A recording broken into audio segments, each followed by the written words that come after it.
नमस्कार दोस्तों, स्वागत है आपका हमारे चैनल पर। दोस्तों, मोर पंख के बारे में आज हम आपको बताने वाले हैं। दोस्तों, मोर पंख एक साधारण चीज नहीं है, बहुत ही चमत्कारी चीज मानी जाती है। और दोस्तों, मोर पंख का रंग बताता है किस प्रकार मोर पंख आपके जीवन को मंगलमय करता है, क्योंकि दोस्तों इसे साक्षात भगवान श्री कृष्ण ने अपने माथे पर स्थान दिया है। दोस्तों, भगवान ने भी इसे अपने माथे पर स्थान दिया, तो दोस्तों समझ लीजिए कि इससे बड़ी पवित्र और इससे बड़ी पुण्य की क्या चीज हो सकती है। दोस्तों, आज हम आपको बताने वाले हैं कि अगर आप अपने घर में यहाँ पर मोर पंख रखते हैं तो आपकी किस्मत चमक जाती है, आपको आपके जीवन के अंदर हर प्रकार का फायदा देखने को मिलता है। और दोस्तों, अगर आप गांवों के अंदर रहते हैं तो सबसे बड़ी यह बात है कि मोर पंख अपने आप ही जो गिर जाता है। ऐसा नहीं कि आप बाजार से खरीद कर लाकर आते हैं, वह आपकी शहरों के अंदर मजबूरी हो जाती है। लेकिन अगर आपके किसी प्रकार से गांवों में कनेक्शन है और मोर की इच्छा से जो पंख गिर जाता है और उसे आप लेकर आते हैं, तो दोस्तों वह पंख बहुत ही पुण्य का काम करता है। अब बात करते हैं दोस्तों मोर पंख के बारे में कि किस प्रकार आप मालामाल बन सकते हैं। दोस्तों, कई बार क्या होता है कि कई लोगों को धन की कमी का सामना करना पड़ता है। धन उनकी कुंडली के अंदर टिकता नहीं है और देखते ही देखते व्यक्ति हर क्षेत्र के अंदर निराश होता रहता है, तो वह चाहता है कि उसे धन के मामलों के अंदर बरकत मिले। तो दोस्तों, अगर आप एकादशी के दिन अपने घर से बाहर कहीं जाते हैं और आपको मोर के डांस अर्थात कि मोर के नृत्य के दर्शन हो जाते हैं, तो समझ लीजिए कि आपकी किस्मत खुलने वाली है। एकादशी के दिन मोर का नृत्य देखना बहुत पुण्य का काम होता है और ऐसा करने वालों की किस्मत खुल जाती है। दोस्तों, दूसरा, मोर पंख को आपको किस प्रकार से रखना चाहिए ताकि आपके जीवन के अंदर धन लाभ हो। तो दोस्तों, मोर पंख का एक छोटा सा झाड़ू जरूर बना दें और मोर पंख के एक झाड़ू को आपको हमेशा सदैव के लिए अपने पूजा घर के अंदर रखना चाहिए, क्योंकि दोस्तों मोर पंख प्रत्येक भगवान की, प्रत्येक देवता की पूजा के अंदर चढ़ाया जाता है और आप उनसे मोर पंख से देवी देवताओं को अगर हवा डालते हैं तो दोस्तों इससे भगवान बहुत जल्द प्रसन्न होते हैं। दूसरा, मोर पंख सकारात्मकता को खींचने का काम करता है, इसीलिए अगर आप मोर पंख को अपने घर के पूजा घर में रखते हैं तो वहां सदैव सकारात्मकता बनी रहती है और वह सकारात्मकता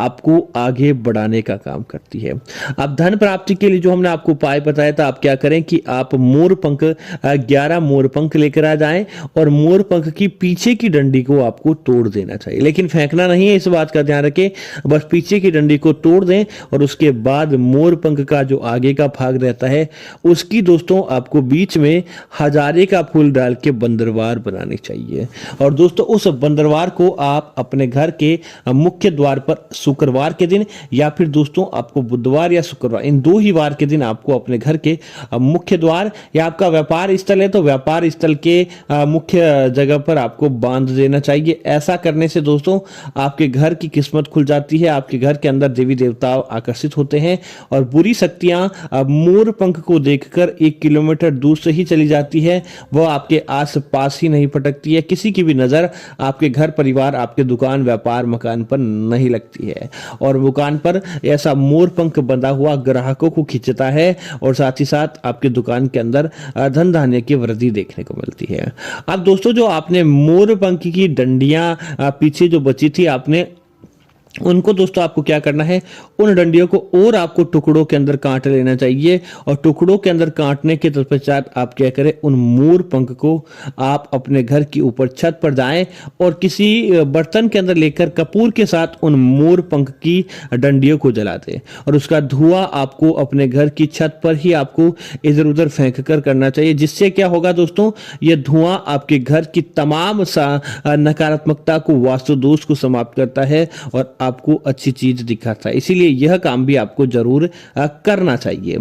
अब दोस्तों बात करते हैं कि मोर पंख को आपको और कहां पर रखना चाहिए। तो दोस्तों मोर पंख आपके जीवन के अंदर धन वृद्धि का घोतक होता है, तो मोर पंख आपको अपने घर की अलमारी के अंदर भी जरूर रखना चाहिए। जिस घर की अलमारी के अंदर मोर पंख रखा होता है, जिस लोगों के पर्स, बटुए या अपने जो भी आप जिसके अंदर धन रखते हैं वहां पर रखा होता है, अपने आप ही धन खींचता है और मोर पंख की कृपा से आप अपने जीवन के अंदर कभी भी आपका पर्स, आपकी अलमारी, तिजोरी खाली नहीं होती है, बल्कि वहां सदैव रुपयों की आवक लगी रहती है।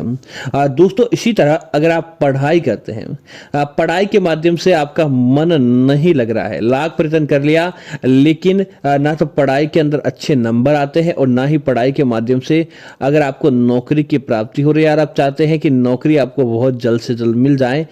तब आपको अपने पढ़ाई की टेबल पर एक मोर पंख, पानी का एक गिलास भरें कांच का, और उस कांच के गिलास के अंदर मोर पंख डुबा दें, लेकिन ऊपर का भाग नहीं, केवल डंडी ही उसके अंदर डुबा कर रखते हैं और प्रत्येक शनिवार को उसका पानी बदलते रहें और दोस्तों उसके अंदर नीचे नींबू डाल दें। ऐसा करने से दोस्तों आपका पढ़ाई में मन लगने लगता है, आपको पढ़ाई के माध्यम से अच्छे नंबर आते हैं, क्योंकि मोर पंख आपके दिमाग की सारी नकारात्मकता को सोखने कर उस पानी और नींबू के अंदर डाल देता है और आप उस प्रत्येक शनिवार को उस पानी को बदल देते हैं तो वह नकारात्मकता दूर चली जाती है, जिसकी वजह से आपका दिमाग ओजस्वी होता है, आपको हर प्रकार का फायदा मिलता है और साथ ही साथ आपका पढ़ाई में मन लगने लगता है। दोस्तों इसी तरह